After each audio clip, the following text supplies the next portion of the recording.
Morning students, class 11 English medium subject chemistry. और आज हमारा टॉपिक है नोमेनक्लेचर ऑफ ऑर्गेनिक कंपाउंड्स। ये चैप्टर 12 है। चैप्टर 12 का पार्ट है एक ऑर्गेनिक कंपाउंड्स का नाम। तो देखिए ऑर्गेनिक जो कंपाउंड्स हैं बहुत सारे होते हैं। कार्बन एक ऐसा एलिमेंट है जो इतने ज्यादा कंपाउंड बनाता है।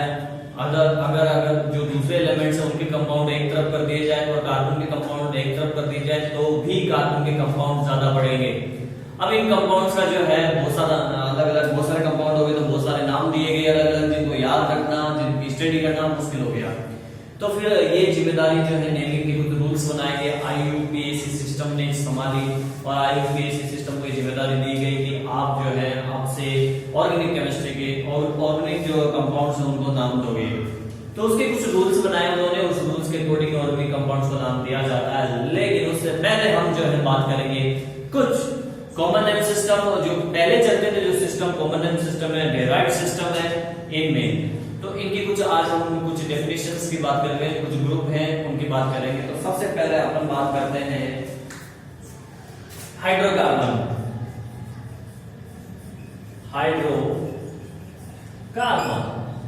तो हाइड्रोकार्बन्स क्या होते हैं? देखिए जैसा कि नाम में क्लियर है, हाइड्रोकार्बन मींस कि हाइड्रोजन एंड कार्बन एटम से मिलकर बने हुए कंपाउंड्स, जिसमें कार्बन एटम होगा और हाइड्रोजन एटम होगा। तो इससे जो मिलकर बने हुए कंपाउंड्स होते हैं उनको हाइड्रोकार्बन्स बोलते हैं। यहाँ पे आपको नाम ही दिख रहा है, हाइड्रो यानी हाइड्रोजन, कार्बन यानी कार्बन एटम।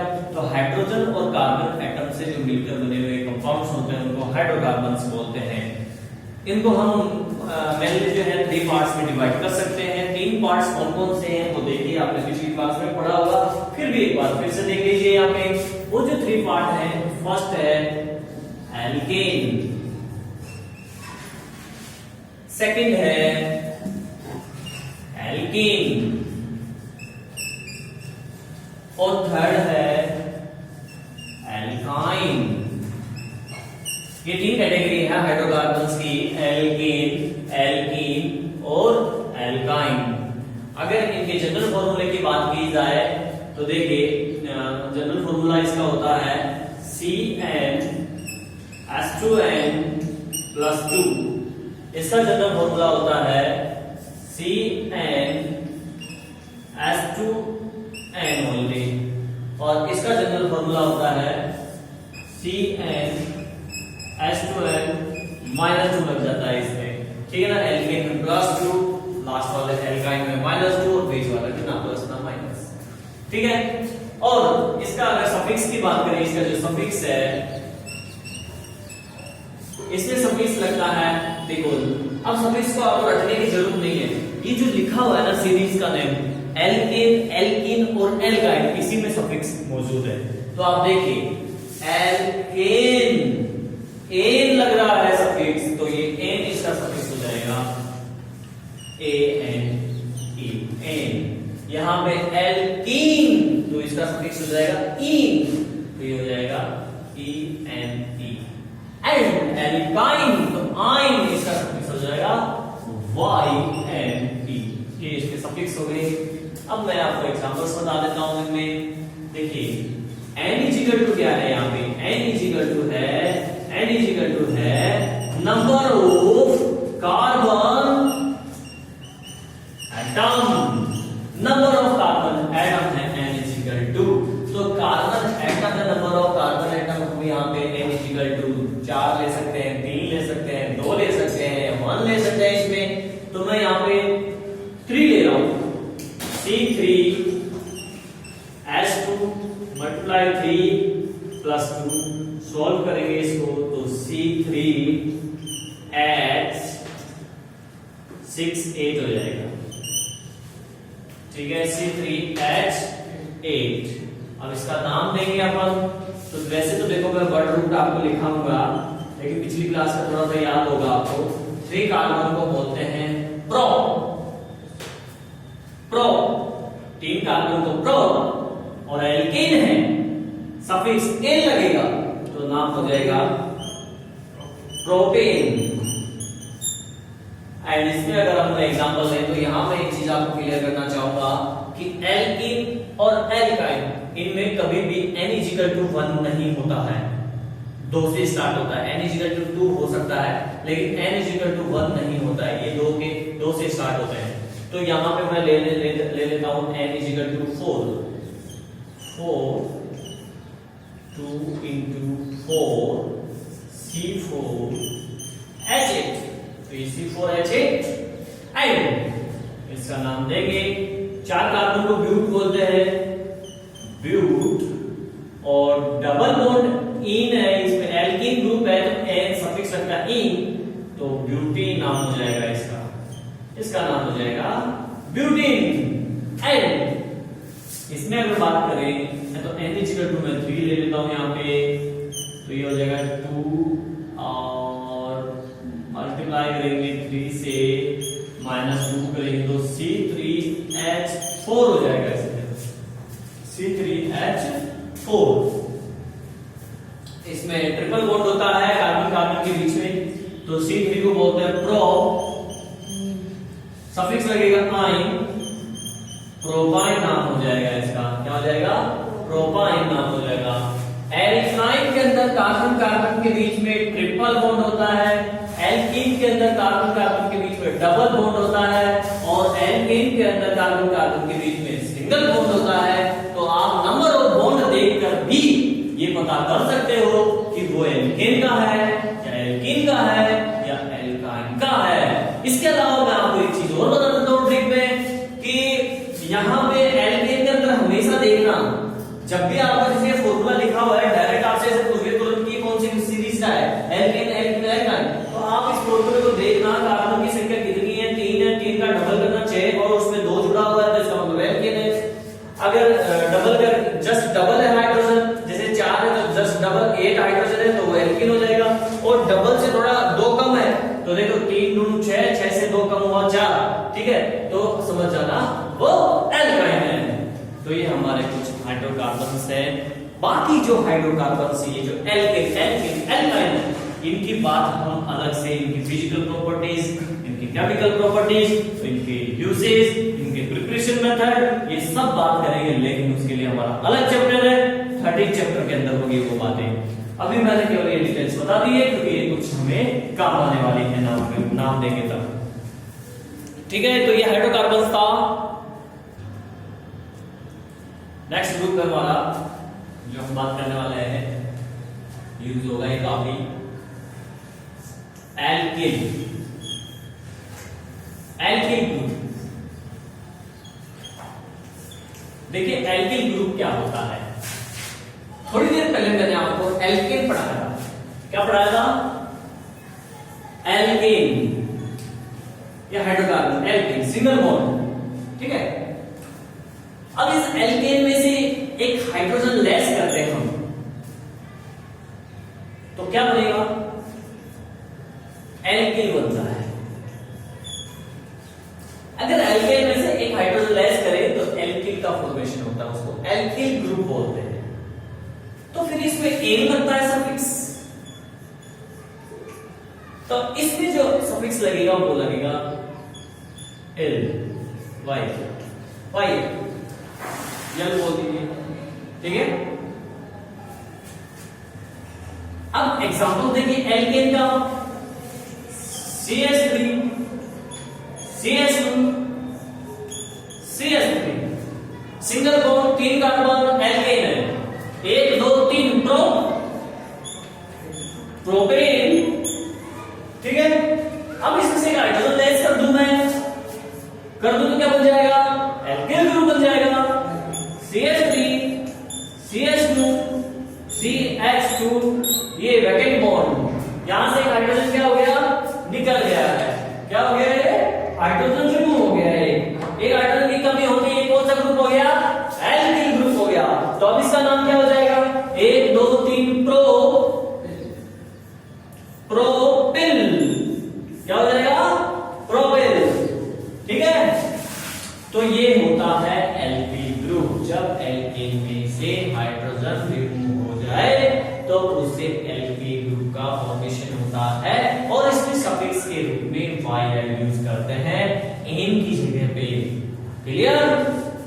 ठीक है। प्रोपिल भी बोल सकते हो, कुछ प्रोपाइल बोलते हैं, तो वो प्रोपाइल भी यूज कर सकते हो आप। मैं प्रोपिल बोलता हूं। नॉर्मल ग्रुप, नेक्स्ट हम बात करेंगे नॉर्मल ग्रुप। नॉर्मल ग्रुप तो देखिए नॉर्मल ग्रुप क्या होता है, जो हाइड्रोकार्बन्स की लंबी चेन होती है, कार्बन और हाइड्रोजन, जो हाइड्रोकार्बन की जो लंबी चेन होती है उनको नॉर्मल ग्रुप से नेम देते हैं। लंबी चेन मतलब जिसमें कोई ब्रांच नहीं निकली हुई है, सीधी लंबी चेन है, उसे नॉर्मल ग्रुप बोलते हैं। फॉर एग्जांपल देखिए आप कि जैसे ये है CH3 CH2 CH2 CH3, तो ये हाइड्रोकार्बन की लंबी चेन है और इसमें कोई भी ब्रांच नहीं निकली हुई, सीधी एक लंबी चेन बनी हुई है, तो इसको नॉर्मल ग्रुप से डिफाइन करेंगे। इसका नाम भी जो है नॉर्मल ग्रुप से देंगे। नॉर्मल ग्रुप को आप शॉर्ट में लिख सकते हो N, तो ये जो है प्रीफिक्स के रूप में यूज होगा। तो नॉर्मल 1 2 3 4 का मतलब होता है ब्यूट, तो ब्यूट, एंड सिंगल बॉन्ड है, एल्केन ग्रुप है तो ब्यूटेन, तो इसका नाम हो गया नॉर्मल ब्यूटेन। ये कॉमन सिस्टम में चलते हैं, ठीक है। इसके अलावा अगर मैं इसको ऐसे भी नाम दे सकता हूं, अगर मान लीजिए एग्जांपल ये हो CH3 CH2 CH2 CH2 double bond है, ठीक है ना। हाइड्रोजन कम है, हाइड्रोजन कम है तो ये क्या है, एल्किल। हाइड्रोजन कम है तो ये क्या है, एल्किल ग्रुप है। इट मींस इसका नाम हो जाएगा N 1 2 3 4, यानी कि ब्यूटिल। क्या नाम हो जाएगा इसका, ब्यूटिल हो जाएगा इसका नाम, ठीक है। इसी टाइप से अगर मान लीजिए ये है CH3 CH2 CH2 CH2 CH3, लंबी चेन है और विदाउट ब्रांच है, तो इसका मतलब ये नॉर्मल ग्रुप है। 1 2 3 4 5 यानी N नॉर्मल। आप नॉर्मल पूरा भी लिख सकते हो, जरूरी नहीं है N लिखें, तो N 1 2 3 4 5 पेंट और N लग जाएगा तो N पेंटेन हो जाएगा ये। इसी टाइप से अगर इसमें बात करें CH3 CH2 CH2 CH2 CH2, तो यहाँ पे एक हाइड्रोजन कम है, एल्किल ग्रुप है, तो ये पेंटिल हो जाएगा नॉर्मल पेंटिल। आगे बात में क्लियर। अगर डबल बॉन्ड हो, मान लीजिए अगर डबल बॉन्ड हो किसी में, तो CH3 CH2 CH double bond CH3, ऐसी कंडीशन में हम इसका नाम क्या देंगे, सीधी चेन है 1 2 3 4 5 और डबल बॉन्ड है, डबल बॉन्ड यानी कि एल्किन है, और एल्किन में सफिक्स क्या लगता है, इन लगता है, तो ये नॉर्मल ग्रुप है सीधी चेन होने के कारण। तो N 1 2 3 4 5 यानी पेंट और इन, तो क्या हो जाएगा N पेंटीन, इसका नाम हो जाएगा N पेंटीन। आगे बात समझे, तो ये था नॉर्मल ग्रुप। नेक्स्ट ग्रुप है हमारा iso group. Iso group, iso group की कंडीशन क्या है, देखिए आइसो ग्रुप कब बोलेंगे और उसका नाम आइसो से देंगे, कब देंगे, जब कोई कार्बन एटम जो ऑर्गेनिक कंपाउंड है उसके अंदर कोई भी कार्बन एटम दो मैथिल ग्रुप से जुड़ा हुआ हो। अब मैथिल ग्रुप क्या होता है, तो अभी अभी मैंने आपको बताया एल्किल ग्रुप, ठीक है। एल्केन में से एक हाइड्रोजन कम हो जाता है तो उसे क्या बोलते हैं, एल्किल ग्रुप बोलते हैं। तो जो मीथेन है, मीथेन में से एक हाइड्रोजन कम हो जाएगा तो क्या बनेगा, मेथिल बनेगा। एथेन में से एक हाइड्रोजन कम हो जाएगा तो क्या बनेगा, एथिल बनेगा। प्रोपेन में से कम हो जाएगा तो क्या बनेगा, प्रोपिल बनेगा। ब्यूटेन में से कम हो जाएगा तो क्या बनेगा, ब्यूटेन बनेगा। तो मैंने यहाँ पे कहा मेथिल, ठीक है, मिथाइल बोल दीजिए आप चाहे तो ये मैथिल ग्रुप होता है CH3, ये मैथिल ग्रुप है। तो अगर कोई एक कार्बन कंपाउंड के अंदर कोई एक कार्बन दो मैथिल ग्रुप से जुड़ा हुआ हो, दो मैथिल ग्रुप से अटैच हो, तो उसे आइसो से नाम देंगे। एग्जांपल देखो, CH3 CH3 CH2 CH3। अब यहां पे देखिए एक कार्बन ऐसा है जो दो मैथिल ग्रुप से जुड़ा हुआ है। यहाँ पे इस कार्बन को अगर हम देखेंगे, सभी लोग यहाँ पे नजर डालें, यहाँ इस कार्बन को अगर हम देखेंगे तो एक मैथिल ग्रुप ये जुड़ा हुआ है और एक मैथिल ग्रुप ये जुड़ा हुआ है। ये तो क्या है? ये तो एथिल है। देखो ये तो एथिल है, मैथिल तो केवल ये है और ये नीचे वाला है। ये दोनों मैथिल ग्रुप इस कार्बन से जुड़े हुए हैं। इट मींस ये आइसो कंडीशन है। कौन सी कंडीशन है? आइसो कंडीशन है। तो इसका नाम आइसो से लेंगे। Total number of carbon atom count कर लेंगे 1 2 3 4 5। आइसो यूज करेंगे प्रीफिक्स में, तो आइसो 5 में सिंगल बॉन्ड है, आइसो पेंटेन। क्या हो जाएगा इसका नाम? Iso pentane. क्लियर? इसी टाइप से मान लीजिए एग्जांपल ये है CH3 CH CH3 CH3। ये भी हालांकि यहाँ पे 3 मैथिल ग्रुप है, हालांकि यहाँ पे 3 मैथिल ग्रुप है, लेकिन हमें तो 2 ही चाहिए होते हैं। तो 2 होते ही वो क्या हो गया? आइसो हो गया। तो हम इसका नाम देंगे आइसो 1 2 3 4 यानी कि ब्यूटेन। आइसो ब्यूटेन इसका नाम हो जाएगा। इसी तरीके से अगर ये हो, एग्जांपल देखिए CH3 CH3 CH double bond CH2। ठीक है, तो यहाँ पे देखिए मैथिल, एक मैथिल ये 2 मैथिल है, तो आइसो कंडीशन है। Total number of carbon 1 2 3 4 5। Double bond है इन, तो पेंटीन। इट मींस इसका नाम हो जाएगा आइसो पेंटीन।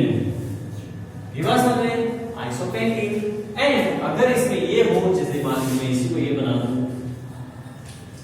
CH2, एक मैं यहां से कितना ले लेता हूं CH3, तो आप देखिए यहाँ पे वैकेंट बॉन्ड है, मींस की हाइड्रोजन कम है, ये एल्किल ग्रुप है। तो 1 2 3 4 मतलब ब्यूट, वैकेंट बॉन्ड हाइड्रोजन कम है, एल्किल ग्रुप है, ब्यूटिल। तो ये आइसो कंडीशन है, तो इसका नाम हो जाएगा आइसो ब्यूटिल। आगे बात सुने, तो इस टाइप से आइसो ग्रुप होता है जिसका नाम दिया जाता है आइसो से।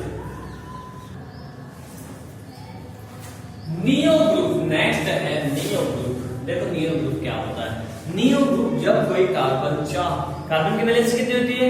4 वैलेंसी होती है, और चारों वैलेंसी जो है कार्बन से ही कंप्लीट हो, तो उसे नियो कंडीशन बोलते हैं और उसका नाम नियो से देते हैं। अब आप ऐसे बोल सकते हो कि कोई कार्बन एटम जो है चारों तरफ से कार्बन से जुड़ा हुआ हो, तो उसका नाम नियो से देते हैं, वो नियो ग्रुप कहलाता है। फॉर एग्जांपल देखिए, जैसे कि यहाँ पे ये है CH3 CH3 CH3 CH3, और यहाँ आप देख सकते हैं कि ये जो कार्बन है ये 4 कार्बन से घिरा हुआ है। चारों संयोजकता, ये चारों वैलेंसी इसकी इस कार्बन से कंप्लीट हो रही है। इट मींस ये नियो ग्रुप है, तो इसका नाम नियो से देंगे, तो हम यूज करेंगे यहाँ पे नियो 1 2 3 4 5 यानी कि पेंटेन।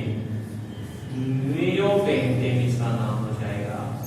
ठीक है, अगर मैं इसको यू लिख देता हूं CH3 CH3 इधर भी CH3 और यहाँ पे CH2 करके वैकेंट बॉन्ड, तो ये एल्किल ग्रुप हो जाता। तो इसका नाम देते हैं हम नियो 1 2 3 4 5 पेंटिल। इल लग जाएगा पेंटिल। आगे बात समझे। ऐसे ही फॉर एग्जांपल ले सकते हो आप CH3 और CH2 CH3। तो यहाँ पे आप देख सकते हैं ये कार्बन 4 कार्बनों से घिरा हुआ है, नियो कंडीशन है। तो 1 2 3 4 5 6, तो ये हो जाएगा नियो हेक्सेन। तो ये होता है नियो ग्रुप। आगे बात समझ में, नियो हेक्सेन नाम हो गया इसका। नेक्स्ट हमारा ग्रुप है सेकेंडरी ग्रुप। सेकेंडरी ग्रुप और सेकेंडरी ग्रुप को समझाने से पहले मैं आपको एक चीज बताऊंगा कि देखिए जब भी कोई कार्बन एटम है जैसे ये है, तो ये कार्बन जो है दो कार्बन से डायरेक्ट अटैच है, डायरेक्ट दो कार्बनों से जुड़ा हुआ है, तो इसको 2 डिग्री बोलते हैं, 2 डिग्री कार्बन बोलते हैं। इस कार्बन को 2 डिग्री कार्बन बोला जाता है। ये कार्बन कितने से जुड़ा हुआ है? डायरेक्ट 1 से, तो ये 1 डिग्री होता है, ये भी 1 डिग्री होगा। और अगर ये होगा सी सी सी, ठीक है, तो ये 1 डिग्री हो गया, ये भी 1 डिग्री हो गया, ये भी 1 डिग्री, ये कितना डिग्री हो जाएगा? 3 डिग्री, तो ये हो जाता है 3 डिग्री, ठीक है ना। तो इसी टाइप का हम जो है यहाँ पे एक सेकेंडरी ग्रुप होता है और एक टर्शियरी ग्रुप होता है, जिसके हम दोनों के साथ साथ बात कर लेते हैं, दोनों ग्रुपों के साथ साथ बात कर लेते हैं। देखो जब हाइड्रोजन कम होता है तो वैकेंट बॉन्ड आता है, और अगर वैकेंट बॉन्ड 2 डिग्री कार्बन पे जुड़ा हुआ है अगर, तो उसे सेकेंडरी ग्रुप बोलते हैं और सेकेंडरी से नाम देते हैं। और अगर 3 डिग्री कार्बन से जुड़ा हुआ है अगर वैकेंट बॉन्ड, तो उसे टर्शियरी ग्रुप बोलते हैं और टर्शियरी ग्रुप से नाम दिया जाता है। जैसे हम इसका एग्जांपल ले लेते हैं, वैकेंट बॉन्ड आ गया, मैं यहां लिख लेता हूं आपको अगर समझ में आना तो, CH3 CH CH3, ये वैकेंट बॉन्ड आ गया, ठीक है ना। एल्किल ग्रुप है, ये एल्किल में ही होगा, एल्केन में नहीं होगा, ठीक है ना। वैकेंट बॉन्ड तो तभी आएगा जब हाइड्रोजन कम होगा, फिर वो एल्किल ग्रुप भी होगा। अब ये 2 डिग्री कार्बन पे वैकेंट बॉन्ड है नहीं, तो ये सेकेंडरी ग्रुप हो गया, और इसका नाम सेकेंडरी से देंगे, प्रीफिक्स में हम सेकेंडरी यूज करेंगे, तो हम लिखेंगे इसको सेकेंडरी 1 2 3 प्रो इल लगेगा, क्योंकि एल्किल ग्रुप है, प्रोपिल, सेकेंडरी प्रोपिल हो गया ये। अब टर्शियरी का एग्जांपल ले लेता हूं, ये वाला CH3C CH3 CH3 vacant bond 3 degree पे है, टर्शियरी हो गया ये, टर्शियरी हुआ नहीं है, तो इसका नाम टर्शियरी ग्रुप से देंगे, इट मींस इसका नाम हो जाएगा टर्शियरी 1 2 3 4 मतलब ब्यूट और ब्यूटिल हो जाएगा ये, तो इसका नाम हो गया ब्यूटिल। आगे बात समझे, तो ये सेकेंडरी ग्रुप और टर्शियरी ग्रुप होता है।